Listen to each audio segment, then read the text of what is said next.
First of all, hello to anyone who's sticking this out and watching with me while I continue to work out my streaming settings and try and figure out why sometimes it works and sometimes it's choppy. And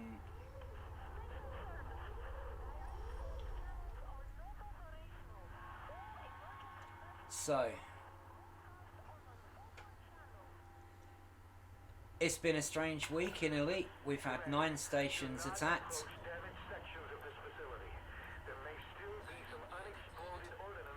and 8 of them burned for a week, and now we only have 1 burning and the other 8 have gone into repair. The 1 burning is in Seoul, here at Leaking Jiao, and when I looked yesterday morning, as I do every Thursday morning, to see if there are any new attacks, because if they do happen, they happen after the Thursday morning maintenance schedule. So if there's going to be any new burning stations at all, that's when they start. They always start on a Thursday morning after the regular Thursday morning maintenance schedule. And so I always check that out. And that's at 7 o'clock UTC, 7 in the morning. And if there are any burning stations, that is when they will appear. And last week it happened. We had 9 stations, a whole 9 stations attacked. There's only been one other occasion when we've had that many stations attacked, and that was at New Year's Eve, when the Thargoids attacked 9 stations in the Coalsack Nebula and in the Witchhead Nebula. An unprecedented number. The most stations that have ever burned at once before is 6, and that was during the year-long attacks where 6 stations would be attacked every week by Thargoids.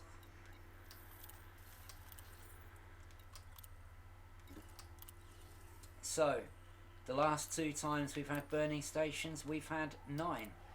9 attacked by the Thargoids, and now 9 attacked, apparently, by the Neo-Marlinist Liberation Army, the NMLA. Or is it? We'll get into that in a bit, but before we do,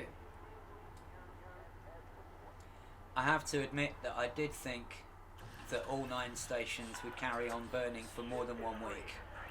You know, to reflect the scale, the sheer scale of these attacks, to have so many stations attacked at once.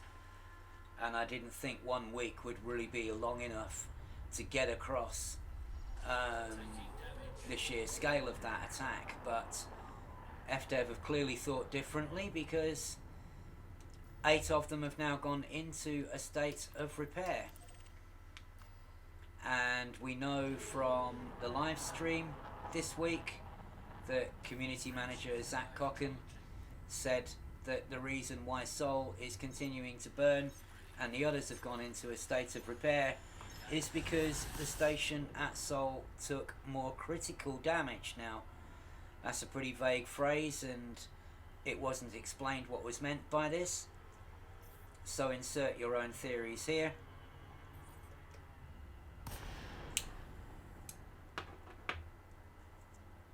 But it's an explanation. May not be a very satisfactory one, may beg as many questions as it answers, but at least it's an explanation.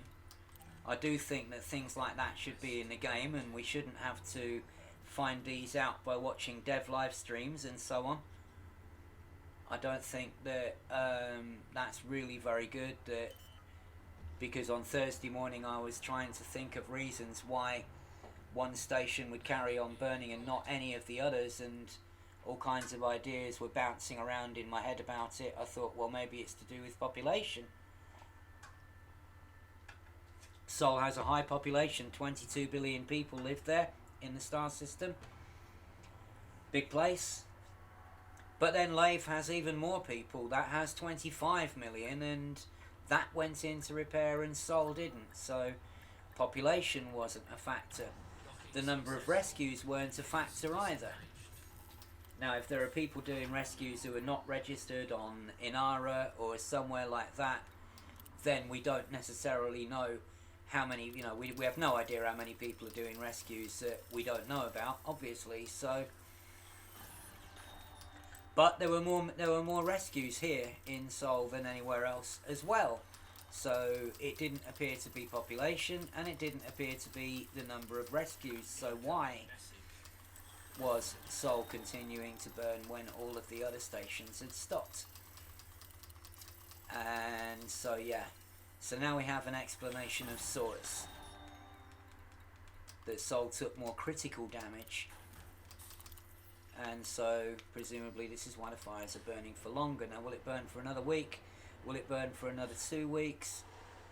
We can speculate on that, but I'd imagine it's only going to burn for another week, because the week after that will be when the alpha for Odyssey drops. And they probably don't want too many people's attention taken away from that, because they'll want to get as much feedback as possible from the alpha before Odyssey drops for real. We think around the end of May, but we're not sure. Again, we'll be waiting and seeing on that one. So in the meantime, the rescues continue for us here at the Post-Disaster Evacuation Service. I'm Commander Phil P, Coordinator and General Dog's Body. Welcome to the stream.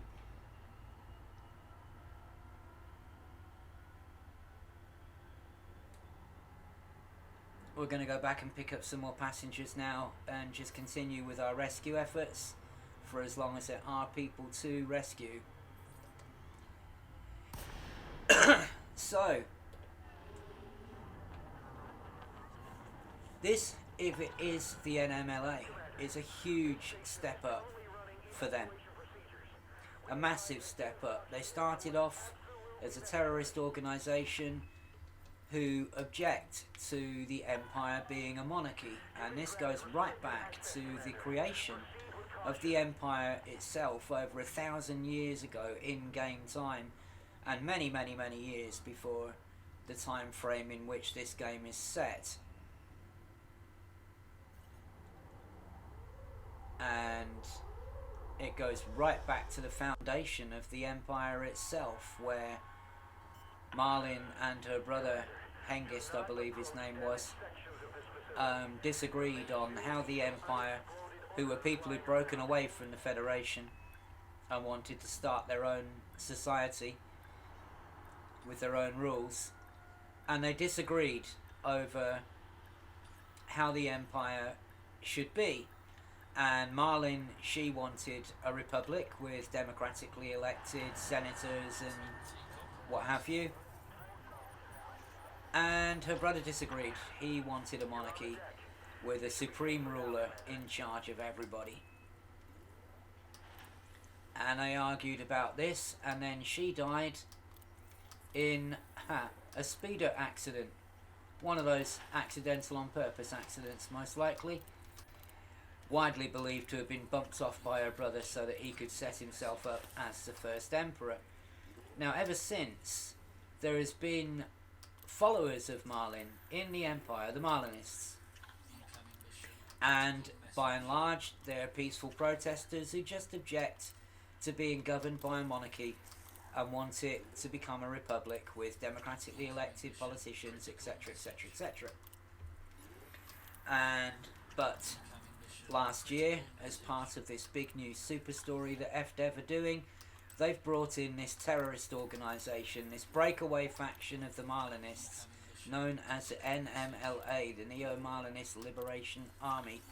And last year they attacked 4 stations in the Empire, using caustic weaponry very similar to the weaponry used by the Thargoids.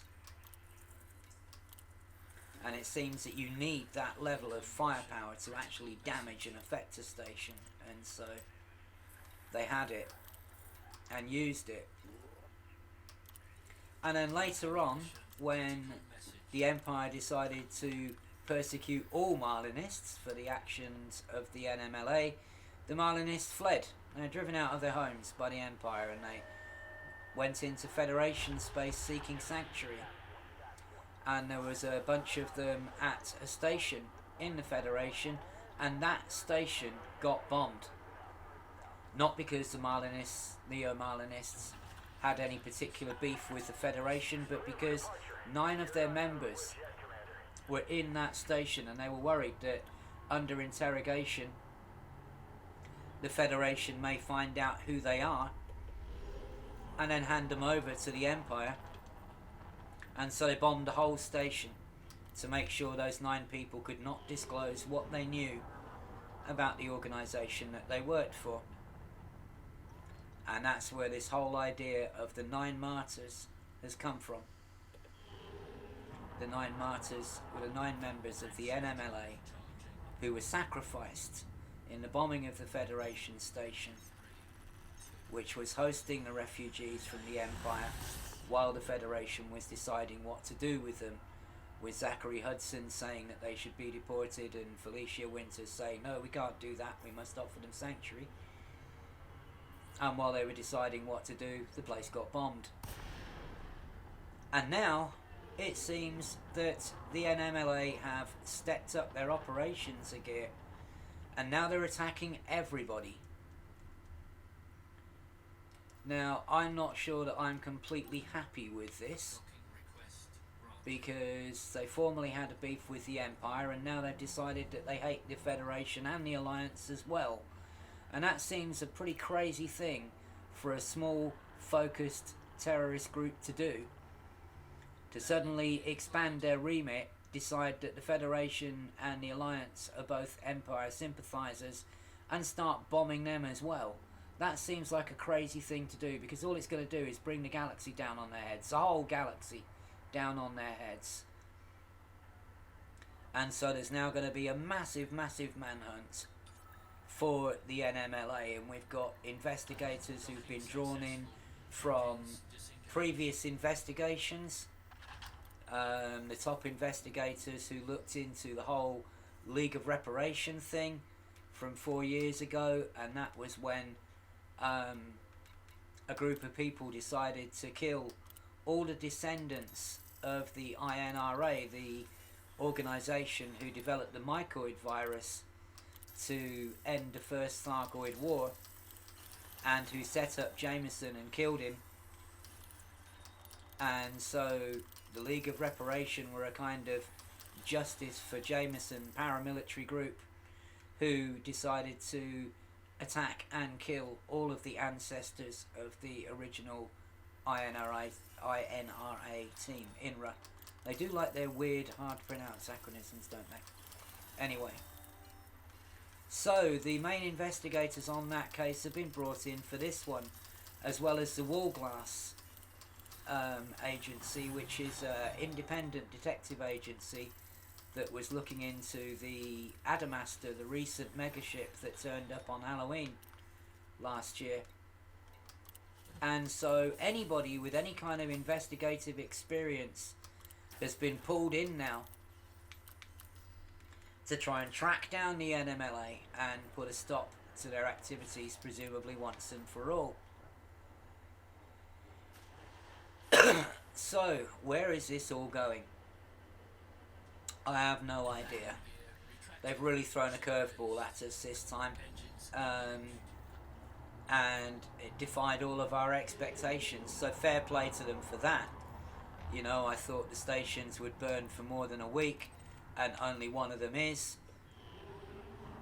And I thought that perhaps the NMLA would not do what they did and continue to focus their efforts on trying to assassinate the Empire royal family.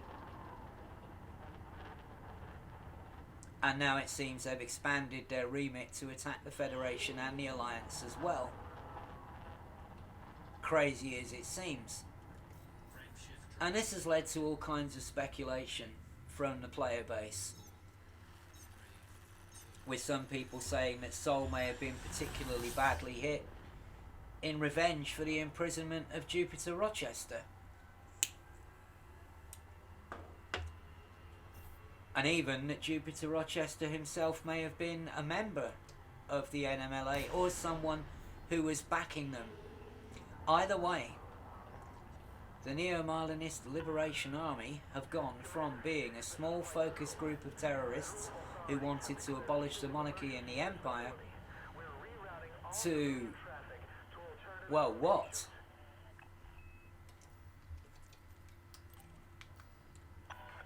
A bunch of super terrorists who've managed to infiltrate the capitals of the Federation, the Empire, the Alliance, and 6 other systems, plant bombs there, and blow the stations to hell. Now that's a major step up in operations, and it's led many people to believe that they have powerful backers, possibly within the Federation, possibly within the Empire.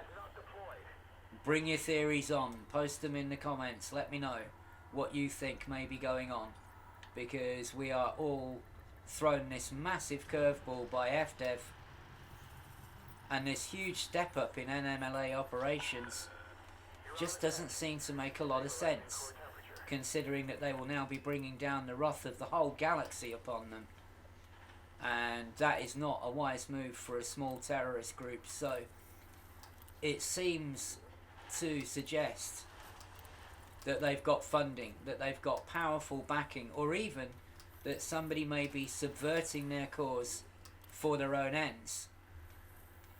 Now it's possible that Theta 7, the only known leader of the NMLA that we have any knowledge of, it might be that he went a bit crazy after being tortured and decided to just go full on against everyone.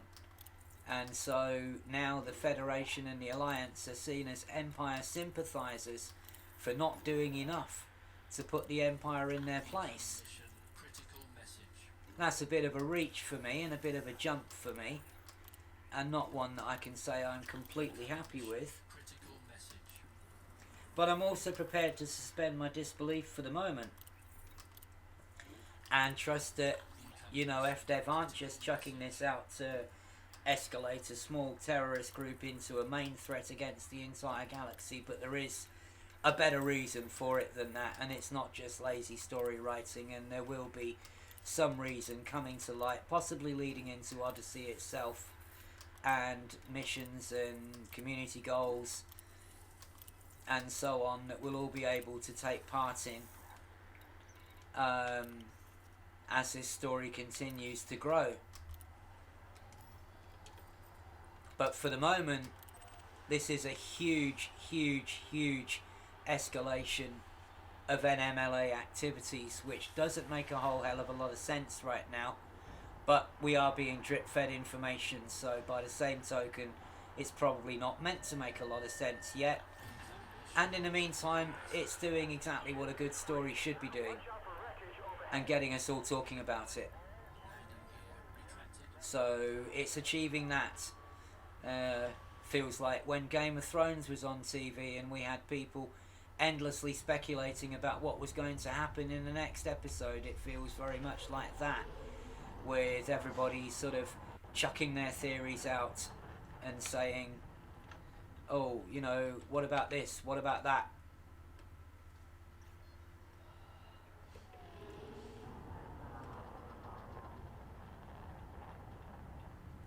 And it looks like the stream's gone a bit choppy again.